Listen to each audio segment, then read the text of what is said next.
ನೋಡಿದೆ ದುರ್ಗ, ನನಗೆ ಹೇಳಿದೆ ತಾನೆ, ನೀನು ಅವಳನ್ನ ಮೀಟ್ ಮಾಡದೇ ಇದ್ದಿದ್ದೆ ಒಳ್ಳೇದಾಯ್ತು. ಹೌದು ಬಾಸ್, ಆದ್ರೆ ಮಾಯಾ ಯಾಕೆ ಆ ಥರ? ಆದರೆ ಗೀದ್ರೆ ಎಲ್ಲ ಬಿಡು. ಇನ್ ಕೇಸ್ ನೀನೇನಾದರೂ ಹೋಗಿದ್ದಿದ್ರೆ ಅವಳು ಸುಮ್ಮನೆ ಏನೋ ಒಂದು ಪ್ರಾಬ್ಲಮ್ ಕ್ರಿಯೇಟ್ ಮಾಡಿಬಿಟ್ಟು ಚೆನ್ನಾಗಿ ಎಸ್ಕೇಪ್ ಆಗಿರೋಳು. ನೋಡೋರ ಕಣ್ಣಿಗೆ ಅವಳು ಚೆನ್ನೈಲಿದ್ದಾಳೆ ಅಂತ, ಬಟ್ ಅವಳು ಏನು ಮನೆ ಹಾಳು ಕೆಲಸ ಮಾಡಬೇಕೋ ಅದನ್ನು ಮಾಡಿ ಮುಗಿಸ್ಬಿಟ್ಟಿರೋಳು. ಅದಕ್ಕೆ ಹೇಳೋದು, ನನ್ನ ಮಾತನ್ನ ಕೇಳೋದನ್ನ ಕಲಿ ಅಂತ. ಹೌದು ಬಾಸು, ನೀವು ಹೇಳೋದು ಸರಿ ಇದೆ. ನಾನೇ ಸುಮ್ಮನೆ ಏನೇನೋ ಯೋಚನೆ ಮಾಡಿ ತಲೆ ಕೆಡ್ಸ್ಕೊಂಡೆ.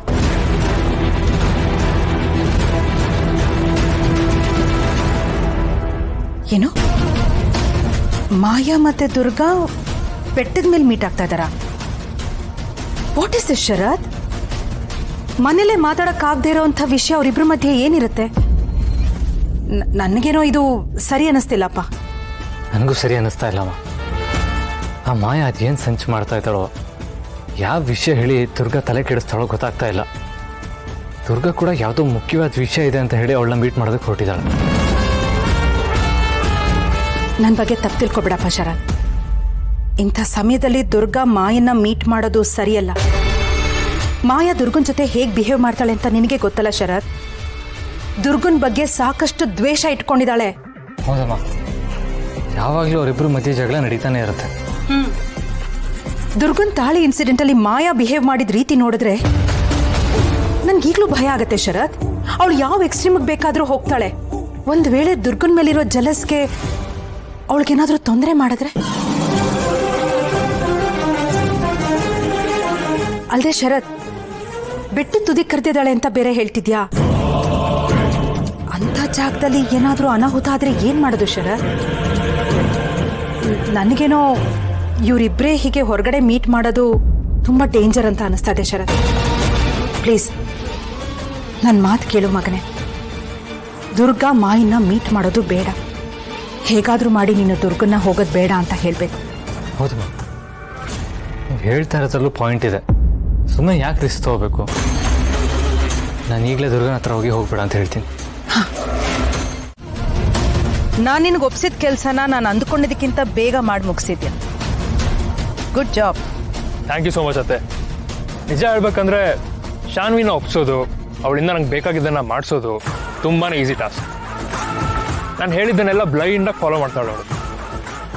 It's not at all a big deal for like a piece of cake. ಅದಕ್ಕೆ ತರುಣ್, ಈ ಕೆಲಸ ನಾನು ನಿನ್ನ ಹತ್ರ ಮಾಡಿಸಿರೋದು. ಇಲ್ಲಿವರೆಗೂ ನಮ್ಮ ಪ್ಲಾನ್ ಎಲ್ಲ ನಾವು ಅಂದ್ಕೊಂಡು ಹಾಗೆ ನಡೆದಿದೆ. I am very happy. ಹೌದು ಅತ್ತೆ. ಸೊ ಅತ್ತೆ, ಮುಂದಿನ ಪ್ಲಾನ್ ಏನು? What is the next step? ಮುಂದಿನ ಪ್ಲಾನ್ ಏನು ಅನ್ನೋದನ್ನ ನನಗೆ ಬಿಟ್ಬಿಡು. ಈಗ ಶುರುವಾಗೋದು ಅಸಲಿ ಆಟ. ಅತ್ತೆ, ನನಗೊಂದು ಚಿಕ್ಕ ಡೌಟ್ ಇತ್ತು. ನೀವು ಯಾಕೆ ಇಷ್ಟು ಸುತ್ತಿ ಬಳಸಿ ಕಷ್ಟ ತೊಗೊಂತಿದ್ದೀರಾ?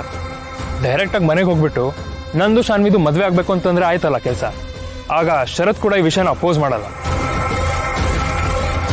ತರುಣ್, ಹಾವನ್ನ ನಾವು ನೇರವಾಗಿ ಹೊಡೆಯೋದಕ್ಕೆ ಹೋದ್ರೆ ಅದು ನಮ್ಮನ್ನ ಕಚ್ಬೋದು ಅನ್ನೋ ಭಯ ಇರುತ್ತೆ. ಅದಕ್ಕೆ ಕೆಲವು ಕೆಲಸಗಳನ್ನ ಹೀಗೆ ಸುತ್ತಿ ಬಳಸಿ ಮಾಡಬೇಕಾಗತ್ತೆ. ಹೀಗೆ ಮಾಡೋದ್ರಿಂದ ನಾವು ಒಂದಕ್ಕಿಂತ ಹೆಚ್ಚು ಗುರಿಯನ್ನ ಸಾಧಿಸಬಹುದು. ಒಂದಕ್ಕಿಂತ ಹೆಚ್ಚು ಗುರಿನ? ಶಾನ್ವಿ ಮದುವೆ ಬಿಟ್ರೆ ಬೇರೆ ಏನಿದೆ ಅತ್ತೆ? ನೋನು, ಇದನ್ನೆಲ್ಲ ತಿಳ್ಕೊಳ್ಳೋ ಸಮಯ ನಿನ್ಗಿನ್ನೂ ಬಂದಿಲ್ಲ ತರುಣ್. ಸದ್ಯಕ್ಕೆ ನಾನು ಹೇಳ್ದಷ್ಟು ಮಾಡು. ನೆನಪಿರ್ಲಿ, ನಾ ಹೇಳಿದ ಕೆಲಸನ ಜಾಣತನದಿಂದ ಮಾಡಿ ಮುಗಿಸು. ಉಳಿದಿದ್ದು ಈ ಮಾಳ್ವಿಕಂಗೆ ಬಿಟ್ಬಿಡು. ಓಕೆ ಅತ್ತೆ.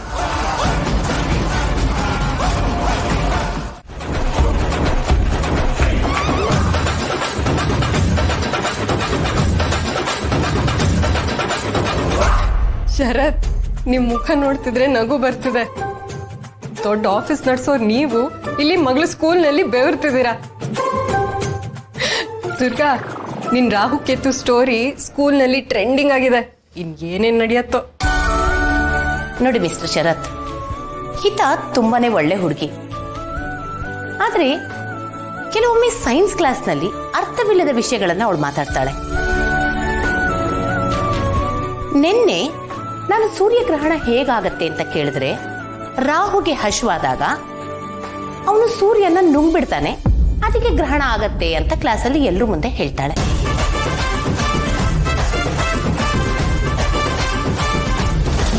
I am extremely sorry ma'am. Actually ಅವಳಿಗೆ ಮನೇಲಿ ಯಾರೋ ಈ ಥರ ಕತೆ ಹೇಳಿದ್ದಾರೆ. ಐ ಮೀನ್ ಮುಂದೆ ಈ ಥರ ಆಗ್ತಿರೋ ಥರ ನಾನು ಪರ್ಸನಲ್ ನೋಡ್ಕೋತೀನಿ. I am really sorry. ನೋಡಿ ಶರತ್, ಎಕ್ಸಾಮ್ ಹತ್ರ ಬರ್ತಾ ಇದೆ. ಹೀಗೆ ಕೇರ್ಲೆಸ್ ಆಗಿದ್ರೆ ತುಂಬಾ ಕಷ್ಟ ಆಗತ್ತೆ. ನೀವು ಮತ್ತೆ ದುರ್ಗಾ ಇಬ್ರು ಸೇರಿ ಹಿತ್ತಾಳ ಓದಿನ ಕಡೆಗೆ ಹೆಚ್ಚಿನ ಗಮನ ಕೊಡ್ಬೇಕಾಗತ್ತೆ. Yes ma'am, S. ಅವಳು ದಿನದಿಂದ ದಿನಕ್ಕೆ ಪಾಠದಲ್ಲಿ ತುಂಬಾ ಹಿಂದೆ ಉಳಿತಿದ್ದಾಳೆ. Yes ma'am. ಈ ರೀತಿ ಕಟ್ಟುಕತೆಗಳಿಗಿಂತ ಸೈನ್ಸ್ ಹೆಚ್ಚು ಮುಖ್ಯ ಅಲ್ವಾ? ಹೌದು ಹೌದೌದು, ಕರೆಕ್ಟ್ ಮ್ಯಾಮ್. ನಾನು ಇವತ್ತಿಂದ ಅವಳಿಗೆ ಸೈನ್ಸ್ ಕ್ಲಾಸ್ ನಾನೇ ತೊಗೊತೀನಿ ಪರ್ಸ್ನಲಿ. ಹಾ ದುರ್ಗಾ ಅವರೇ, ನೀವು ಕೂಡ ಹಿತಾಳ ಬಗ್ಗೆ ಸ್ವಲ್ಪ ಕಾಳಜಿ ವಹಿಸಿ ಅವಳಿಗೆ ಸ್ಕೂಲ್ ಹೋಮ್ವರ್ಕ್ ಮಾಡಿಸೋದ್ರಲ್ಲಿ ಸಹಾಯ ಮಾಡಿ. ಹಾ ಮೇಡಮ್, ಈ ರಾಹು ನುಂಗೋದೆಲ್ಲ ಬಿಟ್ಟು ಸೈನ್ಸ್ ಪ್ರಕಾರನೇ ಗ್ರಹಣ ಮಾಡಿಸೋಣ. ನಿನ್ ಮುಂದೆ ಒಳ್ಳೆ ಮಜಾ ಇದೆ. ಮ್ಯಾಮ್, ಅದು ನಾ ಹೇಳಿದಲ್ಲ, ನಾನೇ ಇವತ್ತಿಂದ ಅವಳಿಗೆ ಕ್ಲಾಸ್ ತೊಗೊತೀನಿ. ಪ್ಲೀಸ್ ಇದೊಂದ್ಸತಿ ಎಕ್ಸ್ಕ್ಯೂಸ್ ಮಾಡ್ಬಿಡಿ. ಓಕೆ, ಬರ್ತೀನಿ.